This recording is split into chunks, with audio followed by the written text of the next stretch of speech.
தேவன் இஸ்ரேல் ஜனங்கள் கிட்ட இந்த வாக்குத்தத்தங்களை அல்லது உடன்படிக்கையை பண்ணும்போது அதுல நிறைய விஷயம் இருக்கு இல்லைங்களா? இதை செஞ்சீங்கன்னா ஆசீர்வதிப்பேன், செய்யலைன்னா பனிஷ்மெண்ட். இதுதான் ரொம்ப பிரதானமான அந்த காரியங்களா இருக்குது. அப்போ இந்த கற்பனைகளுக்கு இஸ்ரேல் ஜனங்கள் உண்மையா இருந்தாங்களான்னு கேட்டா நம்ம சொல்லக்கூடிய பதில் இல்லை. உண்மையா இருந்தாங்களா என்ற வார்த்தைக்கு வேற மாதிரி கேட்கணும்னா, இஸ்ரேல் ஜனங்கள் அந்த கட்டளைகளுக்கு விசுவாசமா இருந்தாங்களா? உடைய அர்த்தம் என்ன? உண்மையா இருந்தாங்களா? அன்பானவர்களே, நீங்க புரிஞ்சுக்கிற ட்ரை பண்ணுங்க. சரியா நீங்க புரிஞ்சுக்கலாம். பவுல் என்ன பேசுறாருன்னே புரிஞ்சுக்க முடியாது நமக்கு. அப்போ அதான் இஸ்ரேல் ஜனங்கள் அந்த ஒரு தேவன் கொடுத்துட்ட கற்பனைகளுக்கு அவங்க உண்மையா இருக்கணும். அவங்க உண்மையா இருக்கும் போது தேவனுடைய ஆசீர்வாதங்கள் அவங்களுக்கு வரும். பட் உண்மையா இருந்தாங்களான்னு கேட்டா இல்லை. அதான் பார்க்கிறோம். அவர்கள் பெற்றுக்கொண்ட தேவனுடைய வார்த்தைகளுக்கு விசுவாசிக்கலைன்னா எபிரேயர் 11 எடுக்க கூடாது. அதனுடைய மீனிங்கே வேற. இந்த இடத்துல விசுவாசி என்ற வார்த்தைக்கு அர்த்தம் என்னன்னா, காமிக்குது உண்மையா இருக்கக்கூடிய ஒரு விஷயம். பட் என்ன வரலாறு நம்ம எல்லாருக்கும் தெரியும். இஸ்ரேல் ஜனங்கள் அவங்க பெற்றுக்கொண்ட தேவனுடைய வாக்கியங்கள் கட்டளைகள் வாங்கும் போது சொன்னாங்க, இதன்படி நாங்க செய்வோம். பட் உண்மையா இல்ல, அதாவது விசுவாசமா இல்ல. அப்ப என்ன ஆச்சு? அவிசுவாசம், அன்ஃபெய்த்ஃபுல்னஸ். அன்ஃபெய்த் இல்ல, அன்ஃபெய்த்ஃபுல். அதாவது அவங்க உண்மையற்ற ஒரு நிலைப்பாடு காமிச்சாங்க. அப்படி காமிச்சதுனால இப்ப தேவன் பார்ட்ல இல்லைங்களா, உடன்படிக்கை சொல்லும் போது அந்த 2 பேர் இருக்கிறாங்க. உடன்படிக்கை பண்ணினவர் யார்கிட்ட உடன்படிக்கை பண்ணாரு? யார்கிட்ட உடன்படிக்கை பண்ணாங்கன்னா ஜனங்கள் கிட்ட. அப்ப ஜனங்கள் ஒரு பக்கம், தேவன் ஒரு பக்கம், மத்தியஸ்தன் கையில கொடுக்கப்பட்டுச்சு. உடன்படிக்கை சொல்லும் போது 2 பேருமே ஒரு கான்ட்ராக்ட் பண்றாங்க. 2 பேருமே உண்மையா இருக்கும் இல்லைங்களா?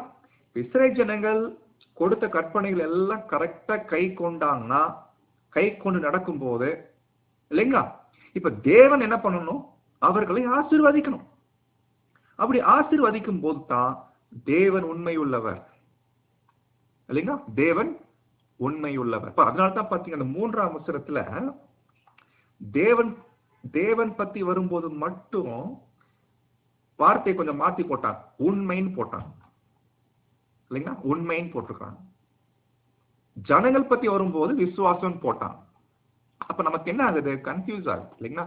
அப்போ அவங்க அவிசுவாசம் காமிச்சாங்க, அதனால அவிசுவாசம் காமிச்சிட்டாங்க அப்படின்றதுக்காக இல்லைங்களா, அவிசுவாசம் காமிச்சிட்டாங்கன்றதுக்காக தேவனுடைய உண்மை அவமாகுமோ? என்ன இது? ஒண்ணும் புரியவே மாட்டேங்குது நமக்கு இல்லைங்களா? அப்போ எப்படி புரிஞ்சுக்கணும்னா, உண்மைனா ட்ரூத்னு எடுக்க கூடாது இந்த இடத்துல. ஏன்னா நம்ம பேச்சு வழக்குல உண்மை என்ற வார்த்தைக்கு அர்த்தம் என்ன? அது கூட பாரு, உண்மைனா ட்ரூத், சத்தியம், அது நமக்கு தெரிஞ்ச அர்த்தம். பட் அந்த இடத்துல இங்க வரக்கூடிய தேவனுடைய ட்ரூத் அப்படின்ற வார்த்தை வரதில்ல. தேவனுடைய உண்மை அப்படின்னா தேவன் அவர் பாட்டுல எப்படி இருக்கிறாரு? அவர் என்ன சொன்னாரு அது கண்டிப்பா செய்வாரு இல்லைங்களா? அப்ப இஸ்ரேல் ஜனங்கள் பாட்டுல அவங்க உண்மையா இருந்தாங்கன்னா கண்டிப்பா தேவன் அவர் பாட்டுல உண்மையா இருப்பார். புரிஞ்சுங்களா? இஸ்ரேல் ஜனங்கள் உண்மையா இருந்தாங்கன்னா தேவனும் உண்மையா இருப்பார். இதுல எந்த பிரச்சனை இல்லை. கரெக்டுங்களா? ஆனா இஸ்ரேல் ஜனங்கள் உண்மை இல்லாம போனாங்கன்னா தேவனும் உண்மை இல்லாம போவாரா கேட்டா அதுதான் இல்லை. புரிஞ்சுங்களா? இதத்தான் பவுல் இங்க பேசுறாரு. சிலர் விசுவாசியாமல் போயிட்டாங்க, அதாவது உண்மை இல்லாம இருக்கிறாங்க. பட் அதனால என்ன? அவங்க உண்மையா இல்லாம போனதுனால தேவனும் உண்மை இல்லாம இருப்பாரா? அல்ல தேவனும் நீங்க உண்மையா இல்ல ஆகையினால நானும் உண்மையா இருக்க மாட்டேன் அப்படின்னு தேவன் சொல்லுவாரா கேட்டா அந்த மாதிரி கான்செப்டே இல்ல. ஆக்சுவலி இந்த கான்செப்ட் வந்து பவுல் பேசுறதுக்கு காரணம், சில பேர் இந்த மாதிரி தப்பா பிரசங்கம் பண்ணிட்டு இருக்கிறாங்க அவங்க நாட்கள். அதாவது பாருங்க, நீங்க உண்மை இல்லாம போயிட்டீங்கன்னா தேவனும் உண்மை இல்லாம ஆயிடுவார் அப்படின்ற மாதிரி பிரசங்கம் பண்ண ஆரம்பிச்சிட்டாங்க. ஆனா நீங்க இதுவே உண்மையா இருந்தீங்கன்னா தேவனும் உண்மையா இருப்பாரு. பட் இது இப்படி கொண்டு போயிட்டாங்க, ராங் கான்செப்ட். பட் பவுல் தப்புன்றத எப்படி சொல்றாருன்னா, அவங்க உண்மையா இல்லாம போயிட்டாங்க, ஓகே. பட் அதனால எதனால? உண்மையா இல்லாமல் போனதுனால. புரிஞ்சுங்களா? உண்மையா இல்லாமல் போனதுனால தேவன் உண்மையா இருக்கிறார் இல்லைங்களா? அந்த உண்மையா இருக்கக்கூடிய தேவன் அந்த விஷயத்தை அவமாக்குமோனா, அதாவது எப்படி சொல்லலாம் இல்லைங்களா? இது வந்து ஜெனரல் கான்செப்ட். ஒரு உடன்படிக்கை உறவுக்குள்ள இருக்கக்கூடிய நாமளும் தேவனும், நம்ம ரெண்டு பேரும் தேவனும் நாமளும் இன்னைக்கு ஒரு உடன்படிக்கை உறவுக்குள்ள இருக்கிறோம். கரெக்டுங்களா? நம்ம தேவன் கிட்ட என்ன பண்ணிருக்கிறோம்? உடன்படிக்கை பண்ணிருக்கிறோம். கரெக்டுங்களா? இப்போ இந்த உடன்படிக்கையில தேவன் கிட்ட நம்ம சொல்லிருக்கிறோம், தேவனே உங்க சித்தம் செய்ய வரேன், பலியின் ஜீவியம் ஒப்பு கொடுக்கிறோம். அந்த பக்கம் தேவன் என்ன பண்ணிருக்கிறாங்க? நீங்க மரண பரியந்த உண்மையா இருந்தா ஜீவ கிரீடம் தரேன். இதுதான் கான்செப்ட் இல்லைங்களா? இப்ப இந்த உடன்படிக்கையில ரெண்டு பேருமே உண்மையா இருக்கணும். தேவன் பார்ட்ல உண்மையா இருப்பார். ஆனா ரொம்ப முக்கியம், நாம உண்மையா இருக்கும் போது அந்த கிரீடத்தை நம்ம பெற்றுக்கொள்வோம். கரெக்டுங்களா? அதுல எந்த பிரச்சனை இல்லை. ஆனா நம்ம உண்மையா இல்லாம போயிட்டோம்னா, நாம உண்மையா இல்லை, பண்ணின பொருத்தனைக்கு பண்ணின உடன்படிக்கைக்கு உண்மையா இல்லை அப்படின்னா அந்த உடன்படிக்கைக்கு தேவனும் உண்மை இல்லாதவரா மாறிடுவாரா அப்படி கேட்டா நம்ம என்ன சொல்லுவோம்? பதில் ஆமான்னு சொல்லுவோம். ஆனா அப்படி சொன்னோம்னா தேவன் பத்தி நம்ம தவறா புரிஞ்சுக்குவோம் சகோதர சகோதரிகள்.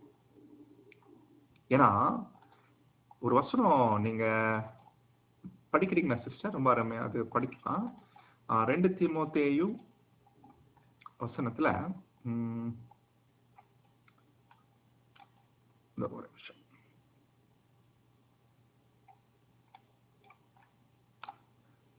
பாருங்க. அதுல 2ஆம் அதிகாரம் 13ஆம் வசனம்.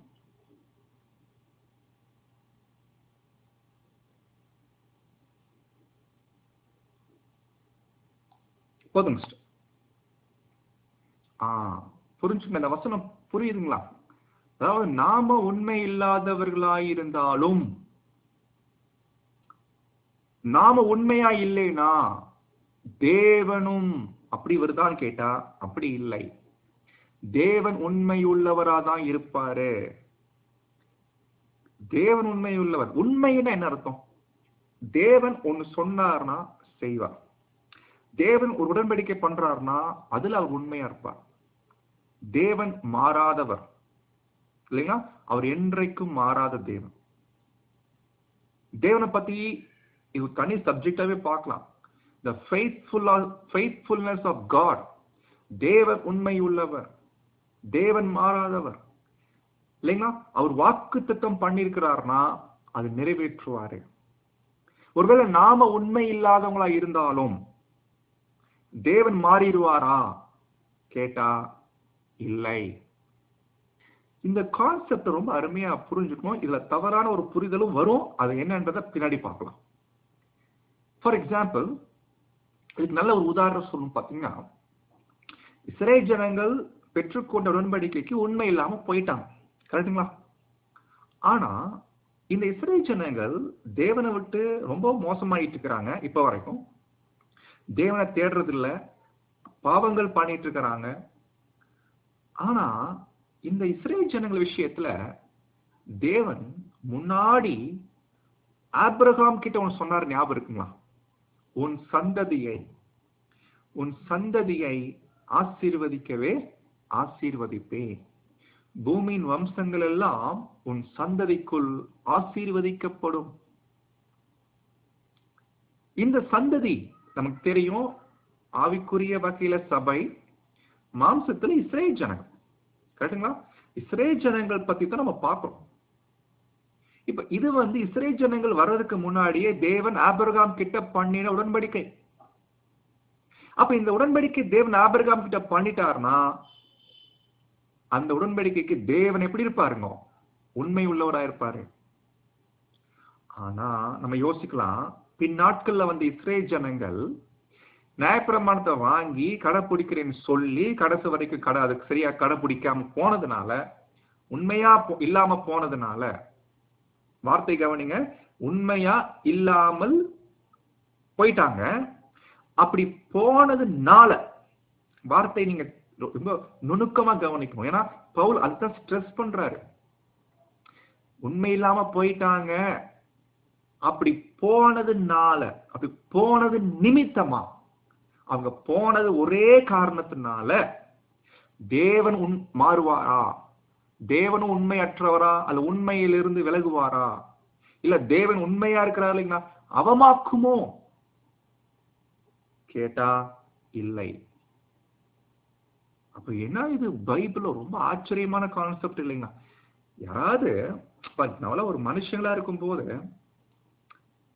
நான் உண்மையா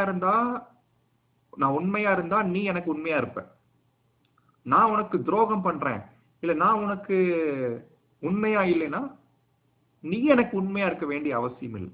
இப்படித்தான் இது ஒரு மனுஷன் பார்வையில தான் நம்ம திங்க் பண்ணுவோம் இல்லைங்களா? ஒரு மனுஷனா இருக்கும் போது நாம ஒருத்தர்கிட்ட உடன்படிக்கை பண்றோம், இல்ல ஒரு 2 பேர் ஒரு பிசினஸ் ஆரம்பிக்கிறோம், 2 பேரும் ஒரு முதலீடு பண்றோம், வர வருமானத்தை சமமா பிரிச்சுக்கலாம்னு சொல்றோம். 2 பேர் உண்மையா இருக்கணும். ஆனா நான் என்ன பண்றேன், உண்மை இல்லாம வரக்கூடிய வருமானத்துல நிறைய ஏமாத்தி நிறைய வாங்கிக்கிறேன். அப்ப இதுக்கு அவர் தெரிஞ்சு போச்சு பின்னாடி அவர் என்ன பண்ணுவாரு, நீ உண்மையா இல்லாதனால நானும் உண்மையா இருக்க மாட்டேன், நீ உண்மையா இருக்கிறேன்னு தான் நான் உண்மையா இருந்தேன், பட் நீ என்ன பண்ற, உண்மையா இல்லையே, நான் மட்டும் எதுக்கு இருக்கணும் அப்படின்னு சண்டைக்கு வருவார் இல்லைங்களா? இது மனுஷனுடைய கண்டிஷன். இதே விஷயத்த தேவன் கிட்ட கொண்டு போக முடியுமானா அப்படி இல்ல. அவங்க விசுவாசியாமல் போனாலும் என்ன, ஆமா அவங்க விசுவாசிக்கல, பட் அதனால தேவனும் உண்மை இல்லாம போயிருவாரா? No no no no no. இப்படித்தான் அந்த 3ஆம் வசனத்தை பவுல் அப்போஸ்தலன் அங்க சொல்ல. ஆக்சுவலி நீங்க நினைக்கலாம் போன வார கிளாஸ் இப்ப பண்றீங்க கேட்டா, எஸ் காரணம் இருக்குது, சில திருத்தங்கள் நம்ம பண்ண வேண்டி இருக்குது. அதனால போன வாரம் கிளாஸ் மறுபடியும் நம்ம என்ன பண்றோம்னா ரிப்பீட் பண்றோம் இல்லைங்களா? இது ரொம்ப கடினமான பகுதி. இந்த 3ஆம் அதிகாரத்துல ரொம்ப ரொம்ப புரிஞ்சுக்கிறது கஷ்டமா இருக்கு இல்லைங்களா? ஏன்னா தமிழ் வசனங்கள் சுத்தம், ஆங்கிலத்துல போய் பார்த்தாலும் சரியா ஒரு புரிதல் கிடைக்கிறது இல்லை. பட் இதை புரிஞ்சுக்கணும்னா சில டெக்னிக்கலா சில வசனங்களை, அந்த வார்த்தைகளை எப்படி பவுல் பயன்படுத்திட்டார்ன்றத தெரிஞ்சாதான் அங்க புரிஞ்சுக்க முடியும். எல்லாத்துக்கும் மேல தேவனுடைய ஆவி அங்க வேணும். ஓகே, அப்போ 3ஆம் வசனம் புரியுது. 3ஆம் வசனத்துல ஒரு காரியத்தை மட்டும் பவுல் சொல்றாரு. என்ன சொல்றாருன்னா, இவங்க உண்மையா இல்லாமல் போனதுனால தேவனும் உண்மை இல்லாதவரா போயிருவாரா? அதான் கேள்வி. ஆக்சுவலி கண்டிப்பா அப்படி செய்ய மாட்டாரு, அந்த மாதிரி இல்லை அப்படின்னு பவுல் என்ன பண்றாருன்னா அந்த 4ஆம் வசனத்துல பேச ஆரம்பிக்கிறார் இல்லைங்களா? பட் அப்போ நமக்கு தெரிஞ்சபடி கண்டிப்பா தேவன் ஆபிரகாம் கிட்ட பண்ணிட்ட வாக்கு தத்தத்தின் படியே ஒருவேளை இஸ்ரேல் ஜனங்கள் இன்னைக்கு தேவனை விட்டு சோரம் போயிருந்தாலும், உண்மை இல்லாதவர்களா இருந்தாலும், இந்த இஸ்ரேல் ஜனங்கள் ரட்சிக்கப்படுவார்கள் என்று இதே ரோமர்ல என்ன பண்றோம் பின்னாடி பவுல் பேசுறாரு. அந்தபடி இஸ்ரவேல் அனைவரும் ரட்சிக்கப்படுவார்கள். அப்போ தேவன் ஆபிரகாம் கிட்ட பண்ணிட்ட உடன்படிக்கை உண்மையா இருக்குது. பாருங்க, சோரம் போன ஜனங்களை, தப்பு பண்ண ஜனங்களை உண்மையே இல்லாத ஜனங்களை தேவன் அவரு ரட்சிப்பாரு. காரணம் ஆபிரகாம் கிட்ட பண்ணிட்ட உடன்படிக்கை. இது நமக்கு அருமையா புரியுது, ஏற்றுக்கொள்ள முடியுது. நான் ஏற்கனவே சொன்னது போல ஒரு தவறான ஒரு புரிதல் வரும்னு நம்ம சொன்னோம். என்ன தெரியுங்களா? என்ன தவறான புரிதல்னா அப்படின்னா, தேவனும் அதே ஆபிரகாமின் உடன்படிக்கைக்குள்ளதான் நம்மளும் உடன்படிக்கை வந்திருக்கிறோம். நம்மளும் வானத்தின் நட்சத்திரங்களை போல ஆகிறதுக்காக தேவன் கூட்டிட்டு வந்திருக்கிறார். ஒருவேளை நாமளும் உடன்படிக்கைக்கு உண்மை இல்லாம போயிட்டாலும் கூட, உடன்படிக்கைக்கு நம்ம உண்மையாவே இல்லை. பட் இல்லைனாலும் தேவன் நம்மளைய சபை வாய்ப்பு கூட்டிட்டு போயிடுவாரு. ஏன்னா ஆபிரகாம் கிட்ட பண்ண வாக்குத்தத்தம் ஏதோ மாம்சீக இஸ்ரேல் ஜனங்கள் கிட்ட மாத்திரமா இல்ல, நமக்கும் பொருந்தும். அதனால நான் உண்மையா இல்லைனாலும் கூட பரவாயில்ல, நான் சபை வாய்ப்பு போயிடுவேன். இப்படி புரிஞ்சுக்கலாமா? இது சரியா இருக்குமா? இது எப்படி புரிஞ்சுக்கிறது? இந்த கான்செப்ட ரொம்ப கடினமான ஒரு விஷயம் தான். பட் கண்டிப்பா அந்த மாதிரி இருக்க வாய்ப்பு இல்லை, இல்லைங்களா? நம்ம உண்மை இல்லைன்னா, ஏன்னா வசனம் சொல்லுது, மரண பரியந்தம் உண்மையா இருக்கிறவனே ரட்சிக்கப்படுவான். அப்ப என்ன டிஃபரெண்ட் இருக்குது இந்த விஷயத்துல? ஆனா கண்டிப்பா தேவன் என்றென்றைக்கும் உண்மை அற்றவராக, நாம ஒருவேளை உண்மை இல்லாதவங்களா போனாலும் தேவன் உண்மை நிலைமையிலிருந்து மாறுவாரானா? இல்லை.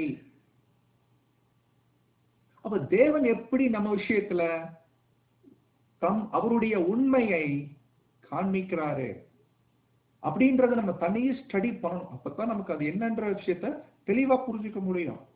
அதனால இந்த மாதிரி தவறான ஒரு புரிதலுக்குள்ள போயிடக்கூடாது, இல்லைங்களா? இப்ப பவுல் பேசிட்டு இருக்கிற விஷயம் சபை வாய்ப்பு அந்த விஷயத்தெல்லாம் பேசல. அவர் பேசிட்டு இருக்கிற விஷயம் இஸ்ரேல் ஜனங்கள் விஷயத்திலேயே தேவனுடைய கற்பனைகளை வாங்கிட்ட ஜனங்கள் உண்மை இல்லாம போயிட்டாங்க. பட் அப்படி போனாலும் என்ன, அவங்க போயிட்டாங்க அப்படின்றதுக்காக தேவனும் மாறிடுவாரா? அந்த மாதிரி இல்லையே. அப்ப தேவன் உண்மை உள்ளவர், அவர் என்றைக்கும் உண்மை உள்ளவர். தேவன் உண்மை உள்ளவர்னா என்ன? அது கூட தனியா பார்க்கும். தேவன் உண்மை உள்ளவர்னா என்ன அர்த்தம், இல்லைங்களா? அவரு விசாரிக்கும் போது, அதாவது சங்கீதத்துல எடுத்து பேசுறாரு இல்லைங்களா, சங்கீதக்காரன் தேவன் எவ்வளவு உண்மை உள்ளவர் என்பதை புரிந்து கொண்டு, அவருக்கு தெரியும் நான் பண்ணது பாவம் தான், நான் பாவம் பண்ணியிருந்தாலும் தேவன் எனக்கு தண்டிப்பார், ஏன்னா அவர் உண்மை உள்ளவர். ஆனா அதே நேரத்துல தேவன் கிட்ட ஒரு விஷயம் இருக்குது, கிருபை. இப்ப அந்த கிருபை எனக்கு வேணும் அப்படின்றதுக்காக தேவன் கிட்ட போறார். தேவனே, எந்த விஷயத்துல நான் ஒத்துக்கிறேன், உங்களுக்கு முன்னாடி பெரிய தப்பு பண்ணிட்டேன், இப்ப எனக்கு என்ன தேவைப்படுதுன்னா மன்னிப்பு. இந்த மன்னிப்பை அவர் எப்படி கேட்டிருக்கலாம்? ஏதோ ஒரு பலி செலுத்திருக்கலாம், ஆசரிப்பு கூடாரத்துல போயிட்டு, இல்லைங்களா? நான் இனிமே பாவம் பண்ணிட்டேன், எனக்கு பலி செலுத்துங்க, நான் முடிஞ்சிருப்போம். ஆனா தாவீது அப்படி அப்ரோச் பண்ணாம ஜெபம் பண்ணிருக்கிறாரு. ஏன்னா தாவீதுக்கு தெரியும், நான் பண்ண தப்பு மீறுதல். ஒரு பலி செலுத்தினா மன்னிப்பு கிடைக்கும். ஆனா தாவீது எதிர்பார்த்தது ரொம்ப முக்கியமான பாயிண்ட், உள்ளத்தில் உண்மையா இருக்க விரும்புகிறீர். உள்ள உண்மையா இருக்கணும். அப்படிப்பட்டவங்களுக்கு தேவனுடைய கிருபை கிடைக்கும். அதுதான் ரொம்ப ஆச்சரியம். ஆக்சுவலி பழைய ஏற்பாட்டுல நிறைய தீர்க்க தரிசனமா இருக்குது மாணவர்களே. சுவிசேஷ யுகத்துல சபையார் பெற்றுக்கொள்ளக்கூடிய பெரிய பெரிய ஆசீர்வாதங்களை பழைய ஏற்பாட்டு காலத்துல தீர்க்க தரிசனங்களாக என்ன பண்ணிருக்கிறாங்க, பேசியிருக்கிறாங்க. பழைய ஏற்பாட்டு காலத்துல நியாயப்பிரமாணத்தின் மூலமா தான் மன்னிப்பை பெற்றுக்கொள்ள முடியும். ஆனா கிருபையினால கிடைக்கக்கூடிய மன்னிப்பை பத்தி பழைய ஏற்பாட்டுல பார்க்க முடிய மாட்டேங்குது. அப்படி இருக்கும்போது தாவீது எப்படி போய் கேட்டாரு? எதுக்கு போய் மன்னிப்பு தேவன்கிட்ட கேட்கணும்?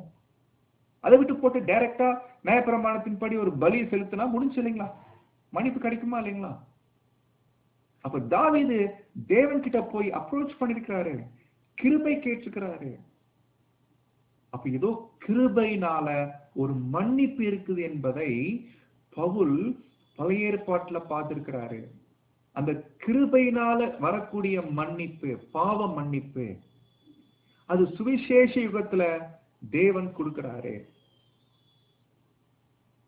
அதே போல 1000 ஆண்டு அரசாட்சியிலும் பாத்தீங்கன்னா உலகத்தின் ஜனங்களுக்கு ஒரு கிருபை கொடுக்கப்படுது, பாவ மன்னிப்பு. பட் இது எதன் அடிப்படையில வருது? நியாயப்பிரமாணத்தின் அடிப்படையில வருதான்னு கேட்டா இல்லை. நியாயப்பிரமாணத்தின் அடிப்படையில கிடைக்கக்கூடிய மன்னிப்பு இல்ல. இந்த மன்னிப்பு கிருபையினால் கிடைக்கக்கூடிய மன்னிப்பு.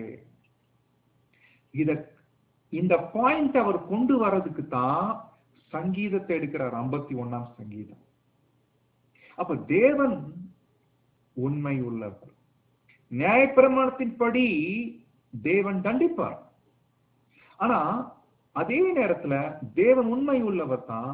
ஒருவேளை ஒருத்தரை தண்டிக்காம மன்னிக்கிறார்னா அது கண்டிப்பா தேவனுடைய கிருபைனா, அது கிருபை.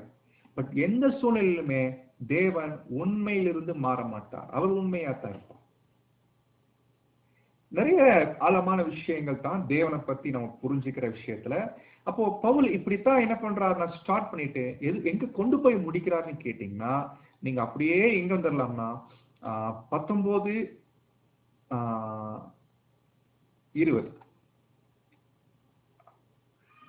படி. ரோமர் 3ஆம் அதிகாரம் 20.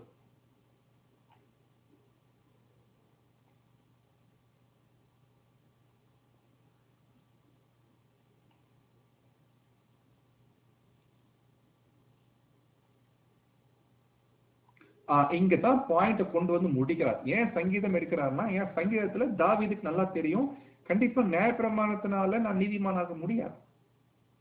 கண்டிப்பா நியாயப்பிரமாணத்தின் மூலமா நான் ஒரு பலி செலுத்தலாம், மன்னிப்பு கிடைக்கும், பட் நீதிமானாக முடியாது. பட் அப்ப எப்படி நம்ம நீதிமானாக முடியும்? அல்லது நீதிமானாகிறது என்னங்க? பாவம் மன்னிப்பு இல்லைங்களா?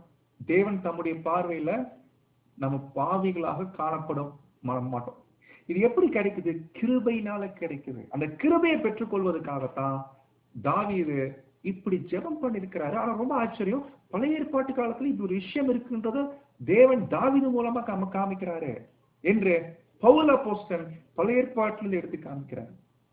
அதுதான் ரொம்ப ஆச்சரியமா இருக்கு. இந்த மாதிரி நிறைய விஷயங்கள், சுவிசேஷ யுகத்துக்கான ஆசீர்வாதங்கள், சுவிசேஷ யுகத்துல சபையார் பெற்றுக்கொள்ளக்கூடிய ஸ்லாக்கியங்கள் எல்லாமே பழைய ஏற்பாட்டு காலத்துல தீர்க்கதரிசிகள் மூலமாய், சங்கீதங்கள் மூலமாய் தேவன் என்ன பண்ணிருக்கிறாங்கன்னா காமிச்சிருக்கிறாரு. அதுதான் அப்போஸ்தலனாகிய பவுல் அங்கிருந்து எடுக்கிறாரு இல்லைங்களா? விசுவாசத்தினாலே நீதிமான் பிழைப்பான். இந்த கான்செப்ட் சுவிசேஷ யுகத்திலிருந்து வருது.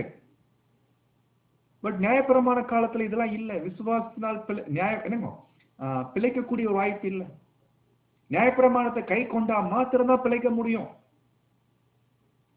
அப்போ விசுவாசத்தினால் நீதிமான் பிழைப்பான் என்று எழுதப்பட்ட வாக்கியம் அப்போஸ்தலனாகிய பவுலுக்கு ரொம்ப இன்ஸ்பிரேஷன் ஆயிருக்குது. எப்படி இது? நாம நியாயப்பிரமாணம் தானே பார்த்திருக்கிறோம். அப்படின்னா ஒரு காலம் தேவன் வச்சிருக்கிறாரு. அந்த காலத்துல விசுவாசத்தினால் நீதிமான் பிழைப்பான். விசுவாசத்தினால ஒருத்தர் நீதிமான் ஆகுவாரு. அது அப்படிப்பட்ட ஒரு கிருபை ஒண்ணு இருக்குது. அந்த கிருபை என்ன? அதுதான் இந்த வரக்கூடிய அதிகாரங்கள்ல அப்போஸ்தலனாகிய பவுல் பேச ஆரம்பிக்கிறாரு. என்ன சொல்லணும்னா 21 இருந்து அந்த கிருபை பத்தி தான் பேச ஆரம்பிக்கிறாரு. எப்படிதாங்க நீதிமானாகிறது? நீதிமானாகிறதுக்கு இருக்கக்கூடிய ஒரே வாய்ப்பு நியாயப்பிரமாணம், அதுவும் இல்லைன்ட்டார். அப்ப எப்படிதான் நீதிமானாகிறது என்று கேட்டா அதுதான் அப்போஸ்தலனாகிய பவுல் 21 இருந்து பேசுறாரு. அப்போ 20 வரைக்கும் நியாயப்பிரமாணத்தினால கூட நீதிமானாகிறது அங்க வாய்ப்பு பாத்தீங்கன்னா கிரியைகளினால தேவனுக்கு முன்னாடி யாருமே நீதிமானாக்கப்படுவதில்லை. ஏன்னா யாருமே நியாயப்பிரமாணத்தின் கிரியைகள்ல பூரணமானவங்க யாருமே இல்லை. எல்லா இஸ்ரேல் ஜனங்கள் எல்லோருமே பாத்தீங்கன்னா நியாயப்பிரமாணத்துக்கு உண்மையற்றவங்களாயிட்டாங்க. ஆனா தேவன் உண்மையுள்ளவர், அவர் என்றைக்கும் மாறாதவர், அவர் அப்படி விட்டுற மாட்டாரு இல்லைங்களா? அப்போ பாருங்க, இப்படித்தான் அந்த 3ஆம் வசனத்தை சொல்லிட்டு 4ஆம் வசனம் பார்த்துட்டு இப்ப 5ஆம் வசனத்துல 3ஆம் அதிகாரம் 5ஆம் வசனத்துல இங்கதான் ஒரு சில திருத்தங்கள் பண்ண வேண்டியிருக்குது. போன கிளாஸுக்கும் இந்த கிளாஸுக்கும். நான் மனுஷர் பேசுகிற பிரகாரமாய் பேசுகிறேன். அதாவது ஒரு மனுஷனா பேசலாம். மனுஷனா பேசுறதா என்ன அர்த்தம்? எப்படி புரிஞ்சு? ஒரு மனுஷன் பார்வையில இல்லைங்களா, ஒரு மனுஷன் பார்வையில இந்த கான்செப்ட எப்படி புரிஞ்சுக்குவான் அவன்? என்ன கான்செப்ட்? நீ உண்மையா இல்லைன்னா நானும் உண்மையா இருக்க மாட்டேன். இது மனுஷனுடைய கான்செப்ட். கரெக்டுங்களா? நீ உண்மையா இருந்தா நான் உண்மையா இருப்பேன். இது ஒரு விஷயம். ஆனா இப்படி புரிஞ்சுக்கிற மனுஷன் இப்ப தேவன் பத்தி படிக்கும் போது, ஓ அப்ப நீ உண்மையா இல்லைன்னா, நீ உண்மையா இல்லாம இருக்கிறதுனால நான் உண்மையா இருப்பேன் அப்படின்னு அவர் புரிஞ்சுக்குவார் இல்லைங்களா? ஏன்னா அதான் 3ஆம் வசனத்துல சொல்றாரு, அவங்க உண்மையா இல்லாமல் போனாலும் என்ன, அவங்க உண்மையா இல்லைன்னா கூட என்ன, தேவன் மாறிடுவாரா இப்படின்னு கேட்கும்போது அடுத்து ஒரு மனுஷன் எப்படி யோசிப்பானா, ஓ அப்ப நம்ம உண்மையா இல்லைனாலும் நாம் உண்மையா இல்லாம இருக்கிறதுனாலதான் தேவன் உண்மையா இருக்கிறாரு அப்படின்னு வேற மாதிரி புரிஞ்சுக்குவார். சொல்றது புரிஞ்சுக்கலாம்?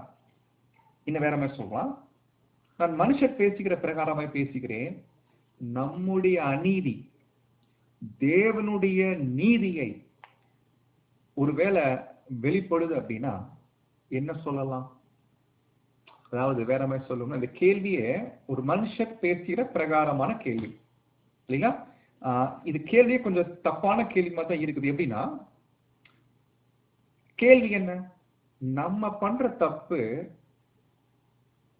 தப்புனாலதான் தேவனுடைய நீதியே வெளிப்படுதாமா. வேற மாதிரி சொல்லணும்னா, தேவனுடைய நீதி வெளிப்படணும்னா அது எதனால தெரியுங்களா? நாம் பண்ற அநீதினாலதான்.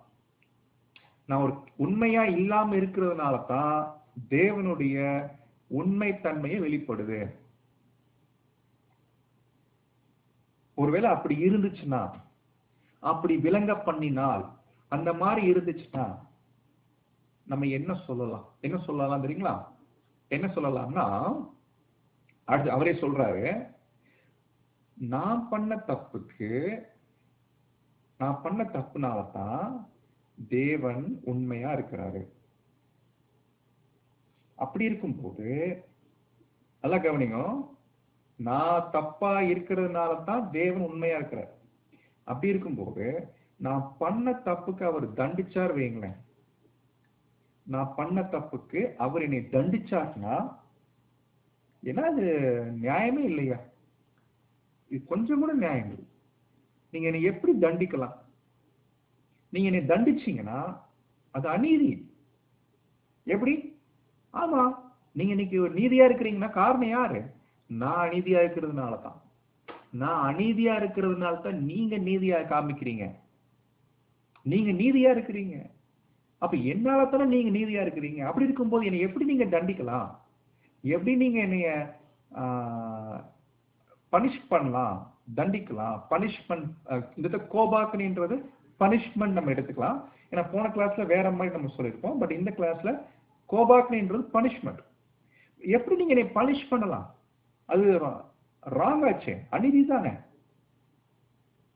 கண்டிப்பா எந்த ஒரு மனுஷன் பார்வையும் இப்படித்தான் சொல்லுவான் இல்லைங்க. இது ஒரு மனுஷன் பேசுகிற பிரகாரம். என்ன பிரகாரம்? ரொம்ப எளிமையா சொல்லணும்னா, ஒரு மனுஷன் திங்க் பண்றான் தேவனை பத்தி. இன்னைக்கு தேவன் இவ்வளவு உண்மையா இருக்கிறாரு, தேவன் இவ்வளவு நீதியா இருக்கிறாருன்னா காரணம் என்ன? நான் அநீதியா இருக்கிறதுனால தான், என்னாலதான் தேவன் உண்மையா இருக்கிறார். அப்படி இருக்கும்போது என்னாலதான் நீங்க உண்மையா இருக்கிறீங்க. இப்படி இருக்கும்போது இந்த நேரத்துல நான் பண்ண தப்புக்கு நீங்க தண்டிச்சீங்கன்னா அது என்ன நியாயம்? நான் மட்டும் உண்மையா இருந்தீங்கன்னா, நான் மட்டும் உண்மையா இருந்தேன்னா அப்போ நீங்க உண்மையா இருக்கிறது அது பெரிய விஷயம் இல்லை. பட் நான் அநீதியா இருக்கும்போது நீங்க உண்மையா இருக்கிறீங்க. ஆகையினால உங்களுக்கு மகிமை வருது, புகழ் வருது. இல்லைங்களா? நான் பாருப்பா, நான் உண்மையா இல்லாம இருந்தாலும் தேவன் எவ்வளவு உண்மையா இருக்கிறாரு, அதனால அவருக்கு எவ்வளவு மகிமை வரும் பாரு. என்னாலதான் உங்களுக்கே மகிமை வருது அப்படின்னா நீங்க என்னை என்ன பண்ணணும்? என்னை நீங்க ஆசீர்வதிக்கணும். அதை விட்டு போட்டு என்னைய தண்டிக்கிறீங்க. அப்போ இது ரொம்ப அநீதி இல்லையா? அன்பானவர்களே, இந்த மீனிங்ல தான் இந்த வசனம் வருது. நீங்க புரிஞ்சிருப்பீங்கன்னு நம்புறேன். புரியல அப்படின்னா நீங்க மறுபடியும் கூட கேட்கலாம், தப்பு இல்லை. நான் மனுஷர் பேசுகிற பிரகாரமாய் பேசுகிறேன். இதெல்லாம் ஒரு மனுஷனுடைய பாயிண்ட் ஆஃப் வியூல பேசுறாரு. நம்ம யாரும் திங்க் பண்ண மாட்டோம். ஜெனரலா ஒரு மனுஷன் பேசுற பிரகாரமா பேசுறாரு. நம்முடைய அநீதி தேவனுடைய நீதியை விளங்க பண்ணுமான்னு கேட்டா இல்ல. ஆன்சர் அதுதான். அந்த மாதிரிலாம் கிடையாது. நம்ம அநீதியா இருக்கிறதுனால தான், நம்ம உண்மையா இல்லாமல் இருக்கிறதுனால தான் தேவனே உண்மையா இருக்கிறாரு, தேவனே நீதி காமிக்கிறாரு அப்படிலாம் ஒண்ணு இல்லைங்க. இல்லைங்களா? ஏன்னா ஏற்கனவே அப்போஸ்தலனாகிய பவுல் இந்த விஷயத்த 3ஆம் வசனத்திலே அவர் பேசிட்டாரு பாருங்க. அவங்க விசுவாசா என்ன, விசுவாசியாமல் போனாலும் என்ன, அது விஷயமே இல்லை. அவங்க விசுவாசமா உண்மையா இருக்கிறதுக்கும் உண்மையா இல்லாம போறதுக்கும் அது பிரச்சனையே இல்லை. தேவன் எப்போதும் உண்மையா இருப்பான். இல்லைங்களா? தேவன் என்றென்றைக்கும் உண்மையா இருப்பான். ஆனா மனுஷர் பிரகாரமே பார்க்கும்போது நாம உண்மையா இல்லாம இருக்கிறதுனால தான் தேவனே உண்மையா இருக்கிறாரு. ஆகையினால என்னாலதான் தேவனுக்கு மகிமை. அப்படி இருக்கும்போது என்னை தேவன் தண்டிச்சார்னா இது அநீதி என்று சொல்லலாமான்னு கேட்டா அப்படி சொல்ல முடியாது. இல்லைங்களா? அப்படி சொல்ல முடியாது. அப்படி ஒருவேளை சொன்னோம்னு வச்சுக்கோங்களேன், அப்படி சொன்னோம்னா நினைச்சு பாருங்க, இந்த உலகத்தின் ஜனங்களுக்கு ஒரு கிரினோனா என்னமோ, எது சரி எது தப்பு என்ற ஒரு நிலைப்பாடு தேவன் என்ன பண்ண முடியாது, காமிக்க முடியாது. இல்லைங்களா? இல்லைங்களா? ஏன்னா ராஜ்யத்துல எது சரி எது தப்பு என்று என்ன பண்ணுவார் தேவன்? உலகத்தை நியாயம் தீர்ப்பார். இல்லைங்களா? எது நன்மை எது தீமை என்று ஜனங்களுக்கு புரிய வைப்பார். ஆனா நம்ம இப்படி சொன்னோம்னா, அதாவது நான் தப்பா இருக்கிறதுனால தான் நீங்களே உண்மையா இருக்கிறீங்க அப்படி சொல்லும்போது, என்னாலதான் நீங்கன்னு சொல்லும்போது, நாளைக்கு ராஜ்யத்துல உலகத்தின் ஜனங்களுக்கு போயிட்டு இதுதான் நன்மை இதுதான் தீமை என்று நியாயம் தீர்க்க முடியாது. இல்லைங்களா? கிரினோ என்ற வார்த்தை பயன்படுத்துறார் 6ஆம் வசனத்துல. அதனாலதான் அப்படி அந்த மாதிரி கான்செப்ட கொண்டு வராதீங்க. இது இன்னும் பவுல் இன்னும் தெளிவா சொல்றாரு 7ஆம் வசனத்துல. அன்றியும் என் பொய்யினாலே, அதாவது பொய்னா இங்கேயும் தப்பா புரிஞ்சுக்க கூடாது. பொய்னா பொய் பேசுறது நினைச்சுக்காதீங்க. நம்முடைய உண்மையற்ற நிலை பொய். ஒருத்தர் உண்மையா இருக்கிறார், அதுக்கு ஆப்போசிட் பொய்யனா இருக்கிறார். உண்மையாவே இல்ல. பட் நான் என்னுடைய பொய்யினாலதான் தேவனுடைய உண்மை, இங்க சத்தியம் போட்டுக்கிறாங்க, அதுவும் ராங். சத்தியம் இல்ல, உண்மை. உண்மைன்னா என்ன அர்த்தம்? உண்மையா இருக்கு, ஃபெய்த்ஃபுல்னஸ். இல்லைங்களா? தேவன் உண்மை உள்ளவர். பட் என்னாலதான் தேவன் உண்மையா இருக்கிறாரு, அதனால அவருக்கு மகிமை வருது. இல்லைங்களா? அன்றியும் என் பொய்யினாலே என்னாலதான் தேவனுக்கு மகிமை வருது சொன்னோம்னா, அப்படின்னா நீங்க எனக்கு என்னன்னே சொல்லக்கூடாது, நான் பாவினே சொல்லக்கூடாது. இல்லைங்களா? அப்படின்னா புரிஞ்சுக்கும். நீங்க எப்படி என்னை பாவி சொல்றீங்க? நீங்க என்னை பாவின்னு கூட தீர்க்க கூடாது. ஏன்னா என்னால தான், நான் இப்படி இருக்கிறதுனால தான் நீங்க உண்மையா இருக்கிறேன்றீங்க, அதனால உங்களுக்கு மகிமை வருது தேவனே. அப்படி இருக்கும்போது நான் எப்படி என்னைய பாவின்னு சொல்ல முடியும்? இது ரொம்ப வித்தியாசமான ஒரு கோணம். இந்த மாதிரி யாரும் திங்க் பண்றது இல்லை நம்ம யாருமே. பட் ஏன் பவுல் இந்த இடத்துல பேசிட்டு இருக்காரு நமக்கு தெரியல. ஒருவேளை அந்த காலத்துல இப்படிலாம் பிரசங்கங்கள் பண்ணிருப்பாங்க போல. பாருங்கப்பா, கடவுள் உண்மையா இருக்கிறாரு. இல்லைங்களா? அவர் இப்பவும் பாத்தீங்கன்னா நம்மளை தண்டிக்கல, மன்னிக்கிறாரு. ஆனா நம்ம தேவன் இவ்வளவு மன்னிக்கிறாரு, கிருபையா இருக்கிறாருன்னா என்ன காரணம்? நம்ம நல்லது பண்ணிக்கிறோமா? இல்ல. நம்ம எவ்வளவு தூரம் கெட்டவங்களா இருக்கிறோமோ, எவ்வளவு தூரம் உண்மை இல்லாம இருக்கிறோமோ, அதை பொறுத்து தான் தேவன் உண்மையா இருக்கிறாரு இல்லைங்களா? அப்படி இருக்கும்போது நம்ம பாவின்னு சொல்ல முடியுமா? அப்படிலாம் பிரசங்கம் பண்ணிட்டு இருக்கிறாங்க அந்த காலத்துல இல்லைங்களா? அதனாலதான் 8ஆம் வசனம் சொல்றாரு, நன்மை வரும்படி. அதாவது நம்ம தப்பா இருக்கும்போது, நம்ம கீழ்ப்படியாம இருக்கும்போது, பாவிகளா இருக்கும்போது, உண்மையற்றவங்களா இருக்கும்போது ஒரு நன்மை வருது. என்ன தெரியுங்களா? தேவனுக்கு மகிமை. நன்மை வரும்படிக்கு தீமை செய்யலாம் என்று சொல்லலாம் அல்லவா? இப்படித்தான் பவுல் கொண்டு போறார். கொண்டு போய் தயவு செய்து நாங்க அந்த மாதிரிலாம் டீச்சிங் பண்றவங்க கிடையாது. சில பேர் சொல்றாங்க, தப்பா புரிஞ்சுக்கிறாங்க. நாங்க அப்படி பண்றவங்க கிடையாது. அப்படி ஒருவேளை யாராவது பண்ணாங்கன்னா அவங்க மேல ஆக்கினை வரும், தேவனுடைய ஜட்ஜ்மெண்ட் வரும், பனிஷ்மெண்ட் வரும். ஓகே, ஃபுல் ஸ்டாப் வச்சுட்டார் இல்லைங்களா? இதுக்கப்புறம் நம்ம பார்க்க வேணாம். இந்த வசனங்கள் ஆக்சுவலி நமக்கு சம்பந்தமே இல்லாத மாதிரி தோணுது. ஏன்னா நம்ம அந்த மாதிரி திங்க் பண்ற ஆட்கள் இல்லை. பட் இருந்துட்டாலும் பவுல் அன்றைய நாட்கள்ல அது ரோமர்கள் மத்தியில இப்படி ஒரு விஷயங்கள் அங்க போயிருக்கிறத நம்ம புரிஞ்சுக்க முடியுது. இப்படி கூட புரிஞ்சு வச்சிருக்கிறாங்க பாருங்க தேவனை பத்தி இல்லைங்களா? தேவனை பத்தி இப்படி கூட இந்த மாதிரி கூட புரிஞ்சு வச்சிருக்கிறாங்க இல்லைங்களா? ரொம்ப ஒஸ்டா இருக்கு இல்லைங்களா? ரொம்ப வினோதமா இருக்குது. பட் இதெல்லாம் அப்படி சொல்லக்கூடாது, அப்படி சொன்னோம்னா தப்பா போயிடும். இதுதான் பவுல் என்ன பண்றாருன்னா அங்க பேசிட்டு இருக்கிறாரு. சொல்லி முடிச்சுட்டு இப்ப மறுபடியும் பாயிண்ட்டுக்கு வந்துடுறாரு. வசனம் 9ஆம் வசனம். யூதர்களை பத்தி ஆரம்பிச்சார் இல்லைங்களா? யூதர்களை பத்தி ஆரம்பிச்சு கடைசியில கொஞ்சம் அந்த பக்கம்லாம் போயிட்டு இப்ப மறுபடியும் யூதர்கிட்டே வராரு இல்லைங்களா? வரும்போது சரிப்பா மறுபடியும் யூதர்களுக்கு வந்துடலாம். இப்ப யூதர்கள் விஷயத்துல அவங்க உண்மை இல்லாம இருக்கிறாங்க. பட் அவங்க உண்மையா இல்லைனாலும் கூட பரவாயில்ல, உண்மையா இல்லாம போனாலும் பரவாயில்ல, தேவன் என்றைக்கும் அவர் மாற மாட்டார். அவர் எப்போதும் உண்மையா இருப்பார். அப்படி இருக்கும்போது அவங்க ஏன் உண்மை இல்லாம போயிட்டாங்க? இப்ப உலகத்திலேயே தேவனுடைய வாக்கியங்களை பெற்ற ஜனங்கள் உண்மை இல்லாம போயிட்டாங்க. அவங்களும் பாவிகளா தான் இருக்கிறாங்க. அப்படி இருக்கும்போது ஒரு புறஜாதி எந்த வகையிலையும் அவங்களோட பெட்டரான்னு கேட்டா இல்லைங்களா? அவர்களை பார்க்கிலும் நாங்கள் விசேஷித்தவர்களா?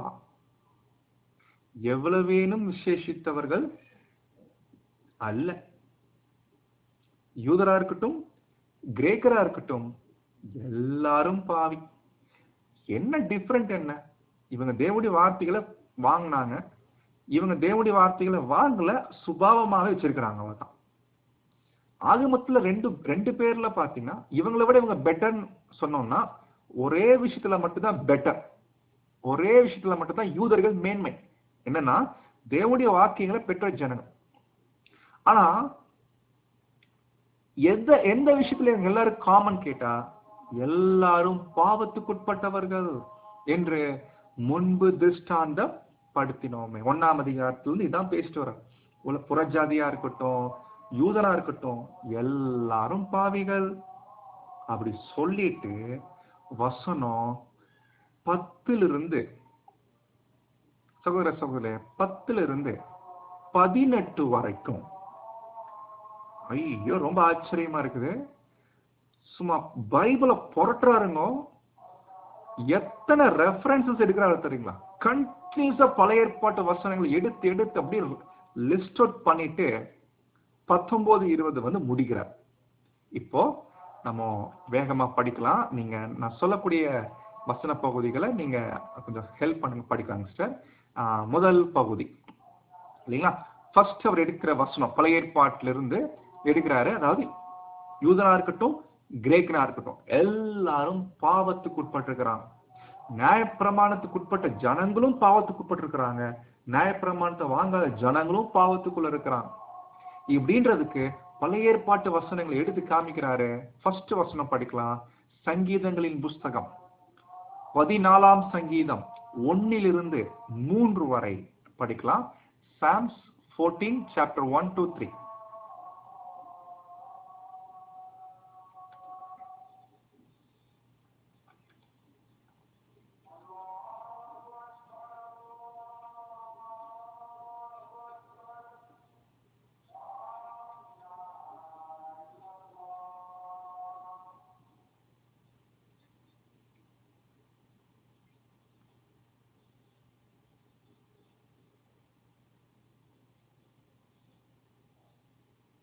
எப்படி ஆச்சரியமா இருக்குங்களா? பட் இதே மாதிரி புதிய ஏற்பாட்டுல மொழிபெயர்க்கப்பட்டிருக்கான இல்ல. அந்த பவுல் என்ன பண்றாரு, அந்த கான்செப்ட் எல்லாத்தையும் எடுத்துட்டு இப்ப புதிய ஏற்பாட்டுல நீங்க அது எப்படி வருது பாருங்க. நீங்க 2 பைபிள், பழைய ஏற்பாடு வச்சுக்கோங்க, புதிய ஏற்பாடு இந்த வசனத்தை வச்சுக்கோங்க, கம்பேர் பண்ணி பாத்தீங்கன்னா நான் படிக்கிறேன் பாருங்க. அந்தபடியே நீதிமான் ஒருவனாகிலும் இல்லை, உணர்வுள்ளவன் இல்லை. என்ன உணர்வு? நான் பாவம் பண்றேனே, ஏன் இப்படி பாவம் பண்ணிட்டு இருக்கிறேன் இல்லைங்களா? யாருமே இல்ல. ஏன் அவன் பாவம் பண்றாரு? கொஞ்சமாச்சு தேவன் மேல பயம் இருக்கணும், அதுவும் இல்ல. தேவனை தேடக்கூடிய ஒரு விஷயம் இருக்கணும், தேவனை தேடணும். தேவனே, நான் பெரிய பாவியா இருக்கிறேன், எனக்கு உதவி செய்யுங்க. ஒருத்தரும் இல்ல. எல்லாரும் வழி தப்பி ஏகமாய் கெட்டு போனார்கள், நன்மை செய்கிறவன் இல்லை, ஒருவனாகிலும் இல்லை. இல்லைங்களா? இப்போ சங்கீதம் 14ஆம் சங்கீதம் 1 - 3 வரைக்கும் எடுத்து காமிச்சு இந்த 3 வசனமா போட்டார். அடுத்து ரோமர் 3ஆம் அதிகாரம் 13ஆம் வசனம் இருக்குங்களா, இதை பாருங்க. 2 வசனத்தையும் மிங்கிள் பண்றாரு. படிக்கலாம். சங்கீதம் 5:9.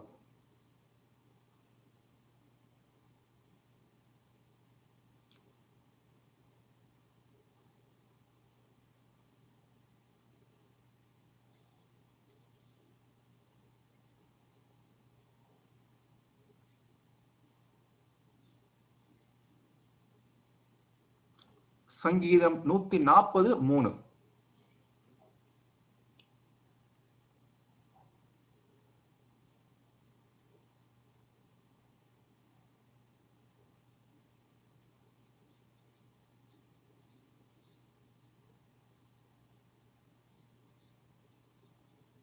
பாருங்க, சங்கீதம் 5:9 எங்க இருக்குது, சங்கீதம் 140:3 எங்க இருக்குது.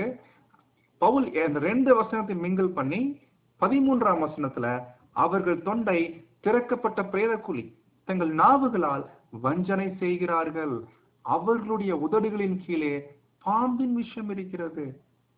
ரொம்ப ஆச்சரியம். இப்ப நம்மளாம் வசனங்கள் நம்பர்ஸ் போட்டிருக்கிறாங்க. 5ஆம் அதிகாரம் நம்ம நம்பர் எண்கள் அடிப்படையில பிரிச்சு கொடுத்துருக்கிறாங்க.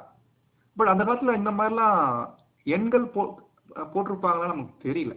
ஆனா பாருங்க, பவுல் அவருக்கு எப்படி பைபிளை கரைச்சு படிச்சிருக்காரு பாருங்க. கமாலியல் பாதத்துக்கிட்ட உட்கார்ந்து எந்த அளவு ஸ்டடி பண்ணியிருந்தா பழைய ஏற்பாட்டு வசனங்களை எப்படிலாம் எடுத்து காமிக்க கண்டிப்பா பரிசுத்தாவியுடைய வழிநடத்தல் இருக்குது. அதே நேரத்துல கமாலியல் பாதத்தை நல்லா ஸ்டடி பண்ணிருக்கிறாரு அப்போஸ்தலனாகிய பவுல். அதுக்கப்புறம் தொடர்ந்து அவர் பேசுறாரு. இன்னும் அடுத்த ஒரு ஆதார வசனம் காமிக்கிறாரு. சங்கீதம் 10:7.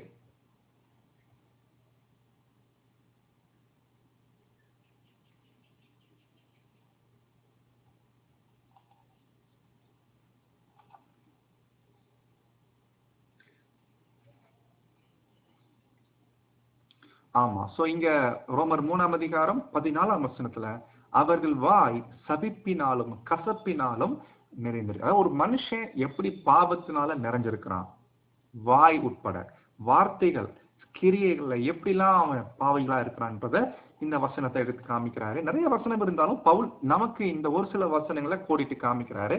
அதுக்கப்புறம் ரோமர் 3ஆம் அதிகாரம் 15 - 17 வரைக்கும் உள்ள வசனங்களை இப்போ 2 இடத்துல இருந்து எடுக்கிறாரு.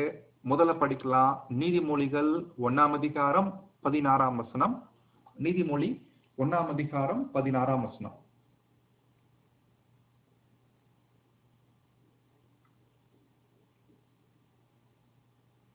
ஓகே, இது 15ஆம் வசனத்துல வரும். அடுத்து ஏசாயாவின் புஸ்தகம் 59ஆம் அதிகாரம் 7, 8.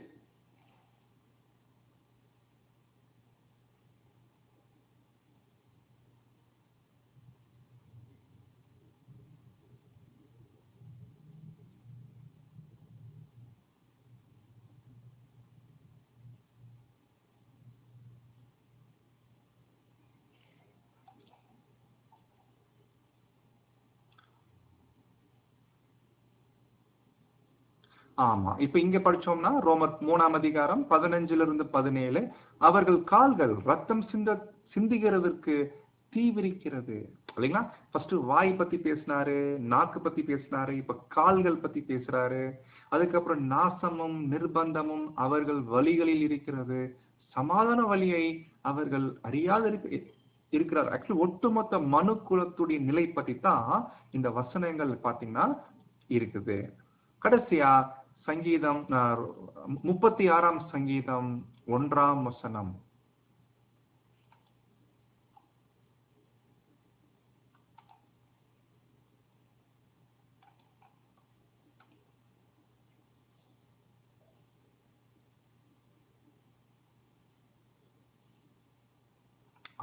பாத்தீங்களா, கண்களுக்கு முன்னாடி தேவ பயம் இல்லை. இதுதான் என்ன காரணம்னா கொஞ்சம் கூட கடவுள் பக்தியே இல்ல, பயம் இல்ல, தேவ பயமே இல்லைங்க. இதுதான் 1ஆம் அதிகாரத்துல இருந்து ஸ்டார்ட் பண்ணுவார். ஏன் மனுஷன் பாவம் பண்றான்?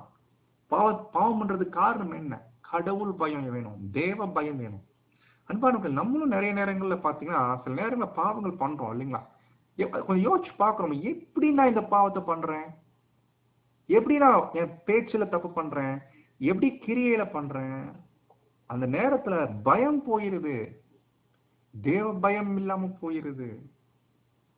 இது ரொம்ப பெரிய ஒரு டேஞ்சர் இல்லைங்களா? சோ பயபக்தி தேவனுடைய பிள்ளைகளுக்கு ரொம்ப முக்கியம். இந்த ஃபியர், அதான் பாருங்க, கர்த்தருக்கு பயப்படுதலே ஞானத்தின் ஆரம்பம் என்று படிக்கும். அதாவது ஆரம்பத்துல பாக்குறோம், சிறு பிள்ளைகளிலிருந்து பாத்தீங்கன்னா கடவுளுக்கு பயப்படக்கூடிய பயம் தான் ரொம்ப ரொம்ப பிரதானமாக நம்ம விதைக்க வேண்டிய ஒரு காரியம். அது நமக்குள்ள அதிகமா இருக்கணும் இல்லைங்களா? நமக்கே இல்லைன்னா அப்ப குழந்தைகளுக்கு எப்படி இருக்கும்? சோ அது ரொம்ப முக்கியமானது. கடவுள் பயம் எப்போதும் இருக்கணும். நம்ம யாருக்கு பயப்படுவோம் இல்லைங்களா?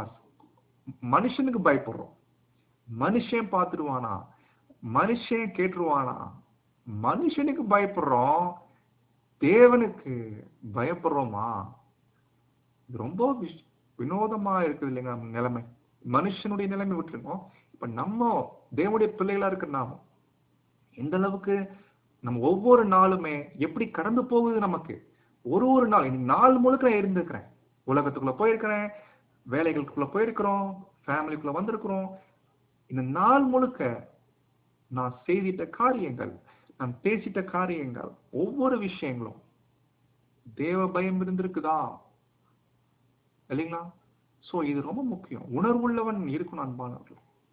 அப்போ இதெல்லாம் பவுல் பழைய ஏற்பாடு ரெஃபரன்ஸ் காமிச்சிட்டு இப்போ எப்படி முடிக்கிறார்னா 19:20 19ஆம் வசனம் சரியா டிரான்ஸ்லேஷன் வரல, இன்னொரு மொழிபெயர்ப்பு நான் படிக்கிறேன் கவனிங்க.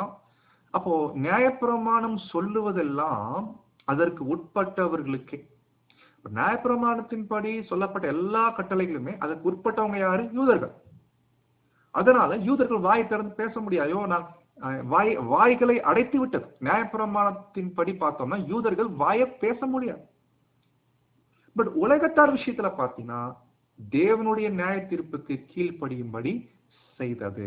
ஆக மொத்தத்துல யூதர்களா இருக்கட்டும், புறஜாதியாரா இருக்கட்டும், எல்லாருமே வாயே பேச முடியாது. வாய் பேசுறதுன்னா என்னங்க? வாய் யாவும் அடைக்கப்படும் என்ன அர்த்தம்? வாயை திறந்து நீதி நியாயம் பேச வாய்ப்பே இல்லை இல்லைங்களா? உலகத்தார் யாவரும் தேவனுடைய ஆக்கினை தீர்ப்புக்கு ஏதுவானவர்களாகும்படி இல்லைங்களா? சோ உலகத்தின் மக்கள் யாவருமே, யூதர்களா இருக்கட்டும், அப்புறம் இவங்களா இருக்கட்டும், புறஜாதியா இருக்கட்டும், எல்லாருமே பாத்தீங்கன்னா தேவனுக்கு முன்பாக ஆக்கினை தீர்ப்பு இல்லைங்களா? அது ஆக்கினை தீர்ப்போட கில்ட்டி இல்லைங்களா? எல்லாருமே குற்றவாளிகள் தான் இல்லைங்களா? எல்லாருமே பாத்தீங்கன்னா குற்றம் உள்ளவர்கள். தேவனுக்கு முன்னாடி எல்லாருமே குற்றம் உள்ளவங்களா தான் இருக்கிறாங்க அப்படின்ற விஷயம் பாக்குறோம். அப்போ இப்படி இருக்கிறதுனால கடைசி 20ஆவது வசனம் சொல்லி முடிக்கிறாரு. இப்படி இருக்க பாவத்தை அறிகிற அறிவு நியாயப்பிரமாணத்தினால வருது, அதுல எந்த மாற்றம் இல்லை. இப்ப யூதர்களை பத்தி பேசுறார். பட் இதனால எந்த மனுஷனும் நியாயப்பிரமாணத்தின் கிரியைகளினால தேவனுக்கு முன்னாடி நீதிமான் ஆகிறது இல்லை. அப்போ நியாயப்பிரமாணத்தை பெற்றுக்கொண்ட யூதர்கள் நியாயப்பிரமாணத்தை பெற்றிருக்கிறோம் என்று மேன்மை பாராட்டுறது முன்னாடி இதை கொஞ்சம் யோசிச்சுக்கணும். எங்க கையில நியாயப்பிரமாணம் இருக்கு தெரியுமா அப்படின்னு சொல்ல வராங்கன்னா முன்னாடி இதை திங்க் பண்ணிக்கணும். நியாயப்பிரமாணம் இருக்குது, பட் நாங்க யாருமே சரியில்லை, வாய் திறக்க முடியாது எங்களால. எப்படித்தான் நீதிமான் ஆகிறது பிரதர்? இந்த 1ஆம் அதிகாரத்திலிருந்து ஆரம்பிச்சு 3ஆம் அதிகாரம் 20 வரைக்கும் படிக்கிறவங்களுக்கு ஒரு ஒரு ஒரு வேதனை வரும். அப்ப நீதிமானாகவே முடியாதா? அப்ப எப்படி நாம நீதிமான் ஆகிறது? தேவனுக்கு முன்னாடி ஒரு வழி இருக்குது. அதுதான் 21ஆம் வசனத்திலிருந்து அப்போஸ்தலனாகிய பவுல் ஸ்டார்ட் பண்றார்.